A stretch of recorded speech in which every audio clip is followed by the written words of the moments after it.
मेरा ये दुर्भाग्य है, मैं दिल्ली से आया था इस बात को स्पष्ट करने के लिए और ऐसा नहीं हो पाया। मुझे दुख है इस बात पर। फॉर्मेट बिल्कुल फॉर्मेट चेंज है, वो इलीगल फॉर्मेट है, गैर कानूनी है। और कांग्रेस के जो प्रयास हैं, हमारे लोकतंत्र को मजबूत रखने के जो प्रयास हैं और उसमें जो भागीदारी का हमारा अधिकार बनता है, उसको लेकर आपने रुचि ली है। इसके लिए हम आपके आभारी हैं और आपको धन्यवाद कहते हैं। मैं यहाँ आया था, हमारे विद्वान अधिवक्ता चौहान साहब यहाँ पर मौजूद हैं, जो सुबह 11 बजे से जूझ रहे थे, बहस कर रहे थे। जो कल गतिविधियां यहाँ थी उनका जवाब देने का प्रयास कर रहे थे और बता रहे थे कि हमारा केस कितना मजबूत है। और इन्होंने पहले से ये भी संकेत दे दिए थे कि हमारा जहाज़ हमको लेकर यहाँ पहुँचेगा तो 1 बजे से पहले हम यहाँ पहुँच जाएंगे। और इन्होंने प्रयास किया कि 1 बजे तक मामले को खींचें, लेकिन 1 बजे तक हम यहाँ पहुँच गए, पौन पर पहुँच गए, 12:30 बजे पहुँच गए, लेकिन उस समय तक केस को क्लोज कर दिया गया था और ये कहा गया कि अब हम कितना सुनेंगे, एक दफ़ा हम आपकी बात सुन चुके हैं, अब हम और कितना सुनेंगे, उसको क्लोज कर दिया गया। मेरा ये दुर्भाग्य है, मैं दिल्ली से आया था इस बात को स्पष्ट करने के लिए और इस बात की बहस करने के लिए कि हमारा केस कितना मजबूत है, लेकिन ऐसा नहीं हो पाया। मुझे दुख है इस बात पर, लेकिन तब भी मुझे गर्व इस बात पर है कि चौहान साहब ने बहुत अच्छी बहस की है और उस बहस की कुछ झलक वो आपको अभी देना चाहेंगे। और मैं वो चाहूँगा कि एक दफ़ा हमारा धन्यवाद वो स्वीकार करें और हमारी ओर से बधाई स्वीकार करें।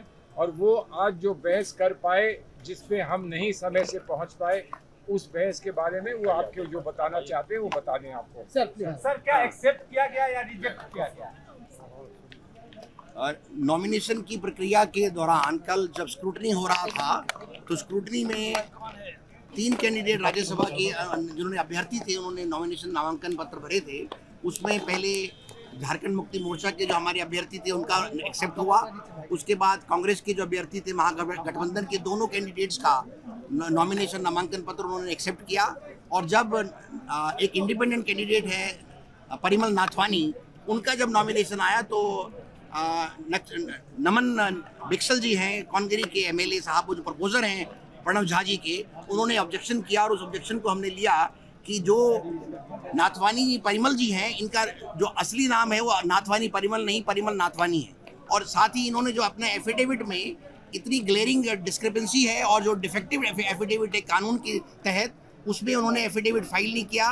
और जो सीधा rule 4A conduct of election rules 1961 की वायलेशन है, क्योंकि हर अभ्यर्थी को अपने नामांकन पत्र के साथ एक फॉर्म 26 परफॉर्मा है, उसके तहत अपना एफिडेविट देना पड़ता है। और उसमें प्रक्रिया में 6 बिंदुओं पर आपको इन्फॉर्मेशन देनी पड़ती है कि आप अपनी धर्मपत्नी का या अपने HUF कोई फैमिली, हिंदू अनडिवाइडेड फैमिली की कोई उनकी फर्म है, उनके बारे में या अपने डिपेंडेंट्स के बारे में जानकारी दें।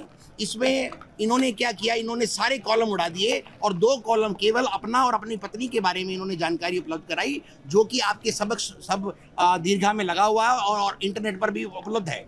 हमने जब वो सब पढ़ा और हमने बिंदुवार क्रम में उसका जब हमने वो तहकीकात की तो हमने पाया कि ये जो एफिडेविट है ये गलत है और ये गलत नहीं हो सकता। और हमने जब दिया उनको ऑब्जेक्शन, और ऑब्जेक्शन के तहत जब उन्होंने उसको 4 बजे रिटर्निंग ऑफिसर साहब ने एक उनको लेटर दिया कि इस क्रम में आप अपना कोई कंडिकावर अपना जवाब दें, तो उन्होंने क्या किया, बड़ा स्मार्टली अपने कंडिकावर जवाब में एक नया एफिडेविट सारी त्रुटियों को ठीक करके फाइल कर दिया, जो कि एक गैर कानूनी है। रिटर्निंग अधिकारी इस कंडिकावार रिप्लाई के साथ कोई भी एफिडेविट, कोई भी नया डॉक्यूमेंट एक्सेप्ट नहीं कर सकते। हमने इस बिंदुओं पर प्रकाश डाला और उनको कहा कि ये जो है आपकी जो पावर है वो कानून के तहत नगण्य हो गई है। आपको केवल और केवल 36 सेक्शन के तहत जो रिप्रेजेंटेशन ऑफ पीपल एक्ट है, स्क्रूटनी के टाइम में केवल और केवल स्क्रूटनी करना है, आप किसी प्रकार का कोई भी नया डॉक्यूमेंट नहीं ले सकते। और अभी जब सारा बहस किया, उन्होंने कंसीलमेंट किया, सप्रेशन ऑफ मटेरियल फैक्ट है कि वो एक गुजरात पेटकोक के डायरेक्टर हैं, उनके बारे में कोई जानकारी नहीं दी। उनका दिल्ली में एक फ्लैट है CWG कॉमनवेल्थ गेम्स विलेज में, उसके बारे में कोई जानकारी नहीं दी। वो जानकारी उनके पिछले एफिडेविट में उपलब्ध है।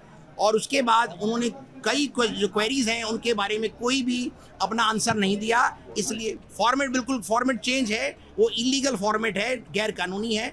और हमें आशा है कि जो होना चाहिए वो उनका नामांकन रद्द होना चाहिए, पर जो लग रहा है उसके बारे में भी कोई टिप्पणी नहीं कर सकता। अभी मैं जब मुझे आदेश की प्रति मिलेगी, क्योंकि उन्होंने 12 बोला है कि 5 या 6 बजे तक वो आदेश की प्रतिलिपि देंगे, तो उसके बाद ही हम कोई आपको बात बता सकते हैं। धन्यवाद।